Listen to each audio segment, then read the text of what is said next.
カシメロが来るか、仕留めに来る、サンチェスしのげるか、攻勢一方か、いや返す、いいですね。返している、そこに打ち込んでいくサンチェス、いやカシメロが集めていく、左が入った、ちょっとサンチェス力ないですね。ただタイミング合ってますよ、左フック。サンチェスも返した、サンチェスも返した、カシメロの左が火を吹いた。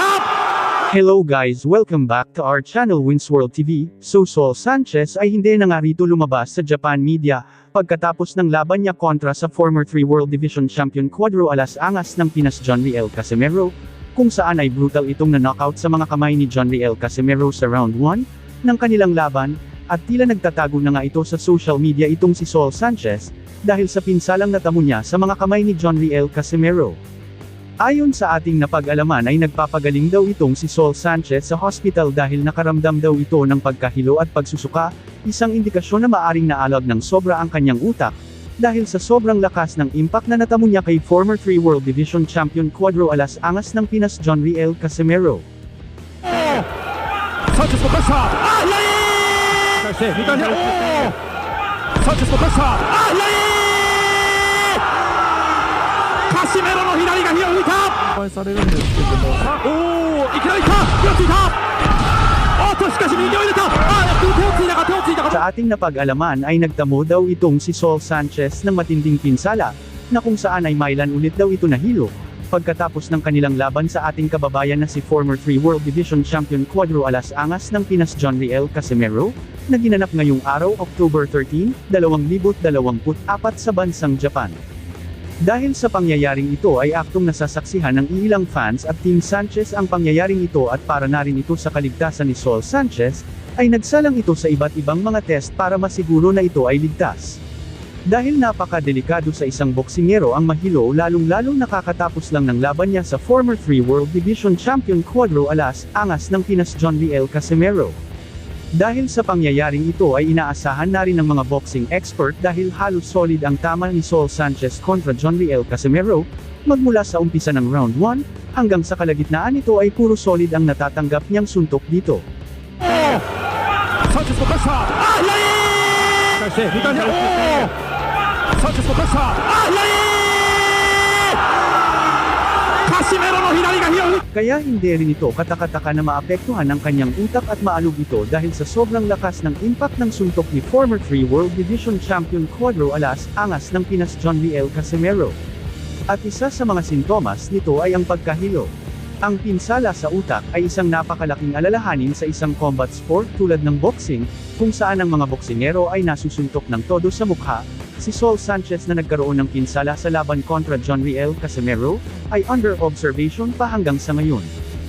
Para naman sa kababayan nating si former 3 World Division Champion Cuadro Alas Angas ng Pinas John Riel Casimero, congratulations, at binigyan mo na naman ng isang karangalan ng bansang sinilangan ng bansang Pilipinas. At sa mga haters naman ni John Riel Casimero, ay puro mali ang mga sinasabi ninyo na isang mahina na nilalang itong si Cuadro Alas John Riel Casimero. Siguro kita nyo naman sa laban niya kontra Saul Sanchez kung gaano ito kalakas. At sa mga solid Casimero fanatics at solid Casimero supporters, congratulations, God bless us. Sanchez mo kasa! Sanchez mo kasa! まずは第1ラウンド、カシメロのコンディションも心配されるんですけれども、いきなりいった、手をついた、しかし右を入れた、手をついたか、どうだ。 Dagdag pa sa ating mga balita. Maingay at matunog na ang planong pagkasa ng bigating sikat na promoter na si Bob Arum, sa laban ng dalawang Japanese boxer at parihas undefeated world champion. Ito ay sina current undisputed N4 World Division Champion Naoya Inoue at current WBC World Bantamweight Champion Junto Nakatani. Ayon dito sa current WBC World Champion na si Junto Nakatani ay talagang nakahanay at nakaplano na talaga ang paglaban niya sa current undisputed N4 World Division Champion na si Naoya Inoue aka the Japanese Monster. Ngunit bago niya kakalabanin si Naoya Inoue, ay uunahin niya muna ang kapatid nito na si current WBA Bantamweight Champion Takuma Inoue sa isang unification fight. Alam naman ng karamihan na sa dugo talaga ng magkapatid na Inoue ang isang magaling at malakas na boksingero, At aminado naman itong si Junto Nakatani na talagang totoo na malakas ang magkapatid na ito, ngunit susubukan pa rin ni Junto Nakatani ang kanilang mga lakas sa pamamagitan ng paglaban niya dito. Pagkatapos niya talunin si Takuma Inoue, kapatid ni Naoya Inoue ay isusunod niya itong si Naoya Inoue at Jonriel Casimero.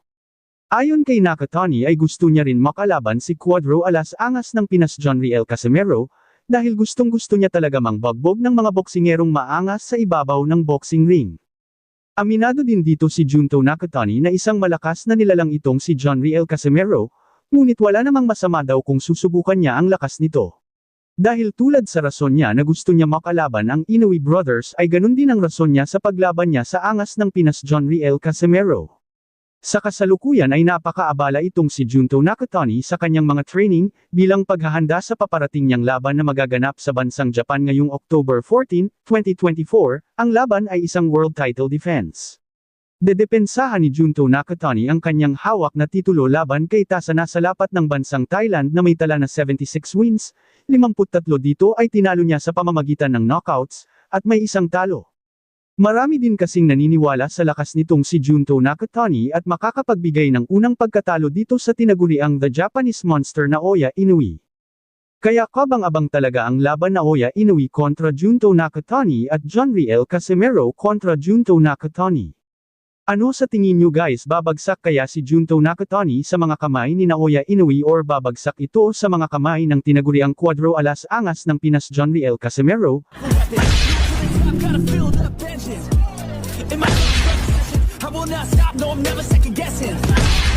Dagdag pa sa ating mga balita. So pagkatapos nga tibagin ni WBC Bantamweight World Champion na si Junto Nakatani.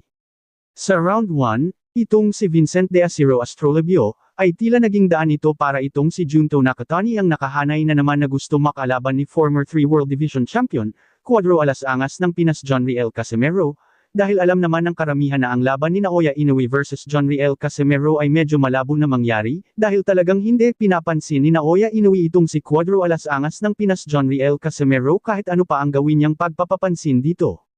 Ngunit ang labanan Jonriel Casimero versus Junto Nakatani, ay sobrang laki ng pag-asa na maikasa ito. Dahil kung itong si Jonriel Casimero, ay magiging champion sa 122-pound Super Bantamweight Division, kung sakaling iwanan na ni Naoya Inoue ang kanyang titulo na hawak sa Super Bantamweight Division, ay pwede nang upuan ni Jonriel Casimero ang division sa oras na umakyat na ng timbang itong si Naoya Inoue. Sa bagong henerasyon kasi ngayon guys ay ang mga bagong titulo ang pinagbabasihan sa laban, in short hindi kalalabanan ng mga Hapon, kung hindi ikaw ang mandatory challenger. Uhaw na uhaw kasi ang mga Hapon pagdating sa titulo. Kaya kung si Jonriel Casimero ang maging champion sa naturang division ay tiyak may pag-asa itong si Jonriel Casimero makalaban si Junto Nakatani. Kakayanin kaya ni former 3 World Division Champion Cuadro Alas Angas ng Pinas itong si Junto Nakatani. Halina't panoorin natin sabay-sabay ang mga knockout highlights ni Junto Nakatani, kung gaano nga ba kalakas ito. Head right now. Doubles up the uppercut and then goes with a knockdown, scored with a right uppercut. Oh! A straight left hand. Oh!